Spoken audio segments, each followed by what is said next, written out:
Hello students, I hope you all are well. So today's subject is pathophysiology and topic is cell injury part 5. So cell injury part 5 में हमें पढ़ना है cellular adaptation क्या होता है. ठीक है, let's start. Adaptation are reversible changes in the size, number, phenotypes, metabolic activity or function of cells in the response to change in their environment. Adaptation मतलब क्या होता है? रिवर्सिबल चेंज इन साइज में, रिवर्सिबल चेंज नंबर में, phenotypes में, metabolic activities में और किसी सेल के फंक्शन में response to the change.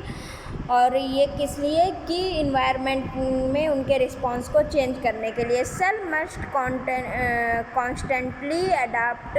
Cell जो है वो कॉन्स्टेंटली अडाप्ट हो जाती है इवन अंडर नॉर्मल कंडीशन में to change in their environment, इसके इन्वायरमेंट को चेंज करने के लिए. This physiological adaptation usually represent response of cell to normal stimulation by the hormones और इंडोजीनियस केमिकल सब्सटेंस. इसके फिजियोलॉजिकल अडाप्टेशन जो है वो रिप्रेजेंट करते हैं रिस्पॉन्स ऑफ सेल को टू नॉर्मल स्टिमुलेशन में बाय द हार्मोन्स और इंडोजीनियस केमिकल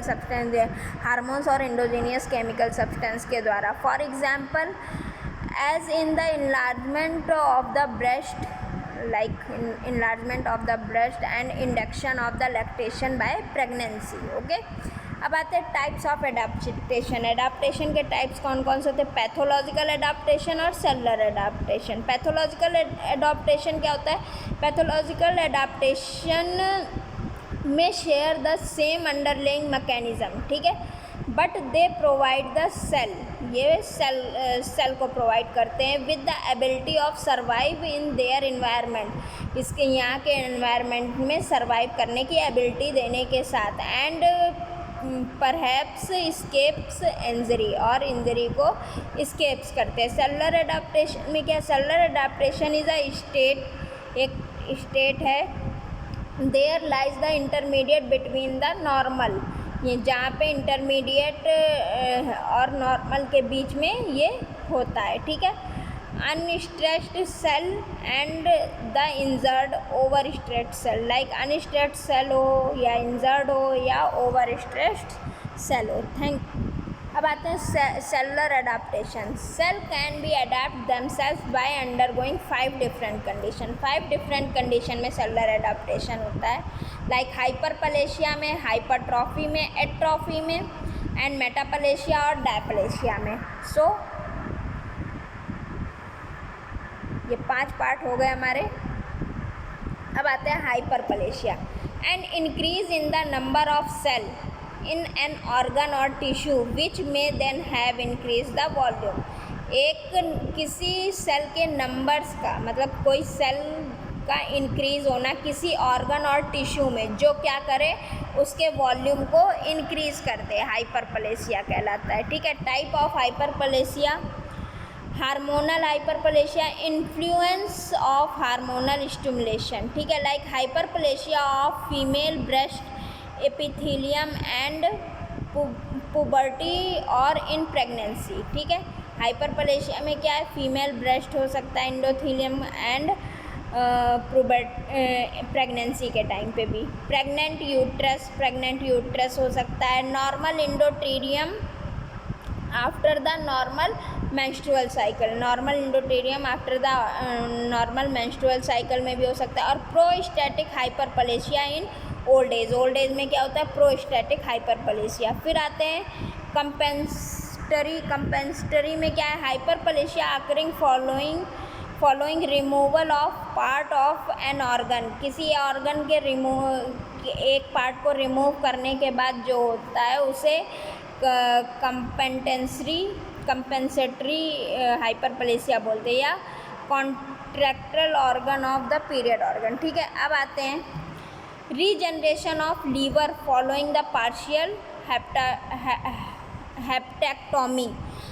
पार्शियल हेप्टेक्टोमी के बाद क्या हो कि लीवर का रीजनरेशन होने लगे. ठीक है, regeneration of epidemic after skin abrasion, after skin abrasion में एपिडर्मिस का रीजनरेशन होना, ठीक है। Following nephrectomy on one side, following nephrectomy एक साइड पे there is hyperplasia of nephrons, जिसे हाइपरप्लेशिया ऑफ नेफ्रॉन्स बोलते हैं, ऑफ अदर किडनी पे, ठीक है।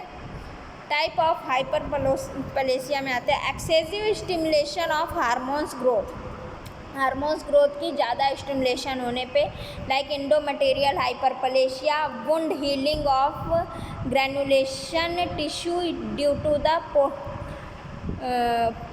Proliferation and fibroblasts and endothelial cell, ठीक है। Skin warts from the hyperplasia of epidermis due to the human papilloma virus, ठीक है। Pseudocarcinomatous hyperplasia of the skin. अब आते हैं हाइपरट्रॉफी क्या होता है। हाइपरट्रॉफी क्या है? An increase in size of cell and with such change an increase in the size of organ, एक सेल के इंक्रीजमेंट होने में कुछ चेंजेस के साथ में जो कि किसी ऑर्गन के साइज़ को इंक्रीज़ कर दे, लाइक टाइप फिजियोलॉजिकल और pathological causes.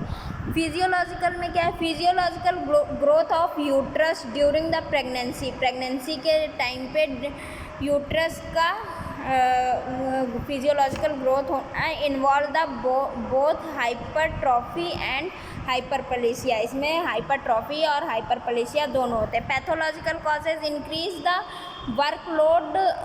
Workload normal stimulation of growth factor stimulation, workload increase होने पे हार्मोनल स्टिमुलेशन होना और growth factor stimulation. Hypertrophy of heart की the most common stimulus in chronic hyperdynamic overload.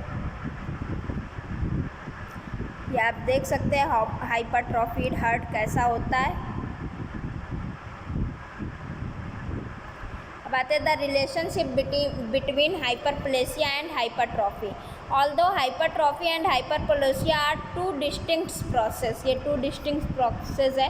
Frequently both occur together, frequently जो है दोनों एक साथ होते हैं, and they will be triggered by the same mechanism, जो कि सेम मैकेनिज़्म द्वारा ट्रिगर्ड किए जाते हैं, ठीक है। अब आते हैं एट्रोफी। एट्रोफी क्या होता है? Acquired loss of size due to the reduction of cell size, किसी ऑर्गन के साइज़ का कम होना किस वजह से? सेल के साइज़ या सेल के नंबर्स के कम होने की वजह से। Acquired due to the reduction of cell size के कम होने पे, और number of parenchyma cells in the organ, और किसी पैरनीकीमिया सेल्स, किसी ऑर्गन में पैरनीकीमिया सेल्स के कम होने की वजह से, ठीक है। आप देख सकते हैं लेफ़्ट वाला जो है हार्ट वो हमारा नॉर्मल है, लेकिन राइट वाला जो है वो एट्रोफी है, ठीक है। अब आते हैं फिजियोलॉजिक एट्रोफी। फिजियोलॉजिक एट्रोफी में क्या है? Normal process of ageing in some tissues which could be due to the loss of endocrine stimulation और आर्ट्रियोस्क्लेरोसिस, ठीक है। Atrophy is lymphoid tissue in lymph nodes, appendix and thymus. Atrophy of gonads after the menopause, ठीक है। Atrophy of brain with ageing, ठीक। अब आते हैं pathologic atrophy में। Starvation atrophy, ischaemic atrophy, disuse atrophy, neuropathic atrophy, endocrine atrophy, pressure atrophy and idiopathic atrophy. अब आते हैं मेटाप्लेशिया। मेटाप्लेशिया क्या होता है? Metaplasia is a reversible change which one adult cell type is replaced by the another adult cell type. Metaplasia क्या है? एक reversible change है जिसमें क्या होता है, एक एडल्ट सेल टाइप जो होती है वो दूसरी एडल्ट सेल टाइप से रिप्लेस करी जाती है। कॉजेज चेंज इन इन्वायरमेंट, अगर इन्वायरमेंट में चेंजेस हो तो इरिटेशन और इन्फ्लामेशन, और न्यूट्रिशनल में, ठीक। टाइप ऑफ मेटाप्लेशिया के दो टाइप्स होते हैं basically, epithelial metaplasia and mesenchymal metaplasia, ठीक है। तो एपिथेलियल मेटाप्लेसिया क्या होता है? Squamous metaplasia, change in bronchioles, uterine, endocervix, gall bladder, prostates, renal, pelvis and urinary bladder, इनमें चेंज आए तो ये हमारा स्क्वैमस मेटाप्लेसिया कहलाता है। या विटामिन ए डिफिशियंसी की वजह से स्क्वैमस मेटाप्लेसिया इन नोज हो सकता है, ब्रोंकी, यूरिनरी ट्रैक्ट, ठीक। फिर आते हैं कॉलुमिनर मेटाप्लेसिया। कॉलुमिनर मेटाप्लेसिया में क्या है? Intestinal metaplasia in healed chronic gastric ulcer and Barrett's oesophagus, ठीक है। फिर है मेसेनकाइमल मेटाप्लेसिया, इसमें क्या है? ओसियस मेटाप्लेसिया हो सकता है या कार्टिलेजियस मेटाप्लेसिया हो सकता है। आप देख सकते हैं स्क्वैमस मेटाप्लेसिया इन ब्रोंक्यूल्स कैसे होता है। ये हमारा आ गया schematic diagram of columnar squamous metaplasia. अब आते हैं डायप्लेसिया। डायप्लेसिया क्या होता है? डिसऑर्डर सेलुलर डेवलपमेंट, ये सेलुलर डेवलपमेंट की डिसऑर्डर है। Also referred as a typical hyperplasia, इसे एक हाइपरप्लेसिया भी, एटिपिकल हाइपरप्लेसिया भी कहलाता है। Epithelial dysplasia is characterise by the cellular proliferation of cytologic changes. Epithelial dysplasia जो है वो कैरेक्टराइज होती है by proliferation and cytological changes की वजह से। Increase number of layer in epithelial cell, किसी मतलब कि नंबर ऑफ एपिथेलियल सेल की नंबर ऑफ लेयर में इंक्रीज होना। Disorderly arrangement of cells from the basal layer to the surface layer, surface layer से बेसल लेयर में cell का arrangement होना। लॉस ऑफ बेसल पोलैरिटी के कमी होना। Nuclei laying away from the basement membrane. Cellular and nuclear polymorphism, ठीक है, cellular और न्यूक्लियर पॉलीमॉर्फिज्म होना। इंक्रीज द न्यूक्लियोसाइटोप्लाज्मिक रेशियो का इंक्रीजमेंट, ठीक है। और न्यूक्लियर हाइपरक्रोमैटिज्म की वजह से इंक्रीज द माइटोटिक एक्टिविटी, ठीक है। The two most common example of dysplastic changes are uterine, cervix and respiratory tract. Differences between metaplasia and डायप्लेसिया।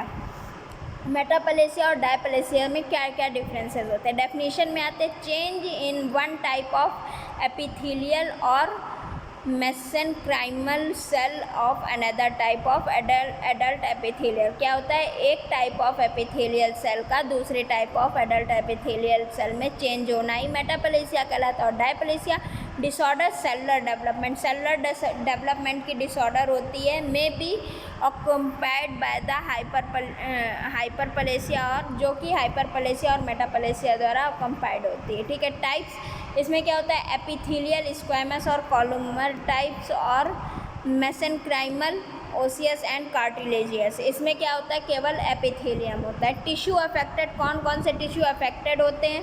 Most commonly bronchial mucosa and uterine और endocervix, other mesenchymal tissue, cartilage, arteries. और इसमें क्या होता है? Uterine, cervix and bronchial mucosa केवल। Cellular changes क्या आते हैं? इसमें मैच्योर्ड सेलुलर डेवलपमेंट होता है, और इसमें डिसऑर्डर सेलुलर डेवलपमेंट होता है, लाइक पॉलीमॉर्फिज्म, न्यूक्लियर हाइपरक्रोमेसिया या मेटासाइटोसिस, लॉस ऑफ। फिर आते हैं नेचुरल हिस्ट्री क्या है? Reversible on withdrawal of stimulus, ठीक है। लेकिन इसमें क्या होता है? May removal to inducting the stimulus and may progress the higher grades of dysplasia of सिंकोना। Thank you.